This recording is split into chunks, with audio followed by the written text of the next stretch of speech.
չէ, ժողովուրդ ջան, մի վարքյան։ Ազգային ժողովի ամբիոնից Հայաստան դաշինքի падգամավորներից մեկը չէ, երկուսը չէ, երեքը, գուցե 4-ը հայտարարել են, ասել են, առանց Լեռնային Ղարաբաղի չկա Հայաստան։ Ճիշտ է, հիշում եք տենց արտահայտություններ, հիշում եք, մի վարքյան։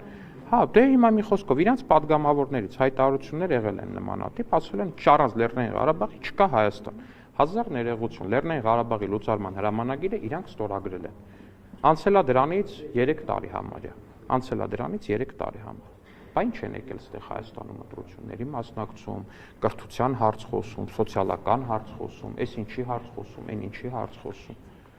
Բայց ի՞նչ է, բայց ո՞նց է այս ամեն ինչ կատարվում։ Բա արդյոք սա չի նշանակում, որ կամ իրանք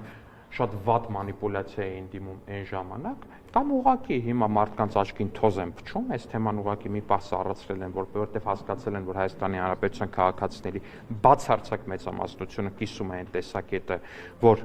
Ղարաբաղյան շարժումը պետք է դադարեցնել ու չպետք է շարունակել, ու հիմա կենտրոնացել են սոցիալական հարցերի վրա, տնտեսական հարցերից են ուզում խոսալ, այն դրոշներն էլ ուղղակի դեմները դրել են, որովհետև տենց էլի։ Արցախ վերադարձի, արցախցիների Արցախ վերադարձի օրակարգը ռեալ օրակարգ եք համարում, թե նախընտրական։ Դա պատերազմի օրակարգ եմ համարում, ուղիղ պատերազմի օրակարգ է դա։ Ղարաբաղցիների վերադարձի հարցը դա ուղիղ պատերազմի, ուղիղ կոնֆլիկտի հարց է որպես այդպեսին։ Պարոն Ալեքսանյան,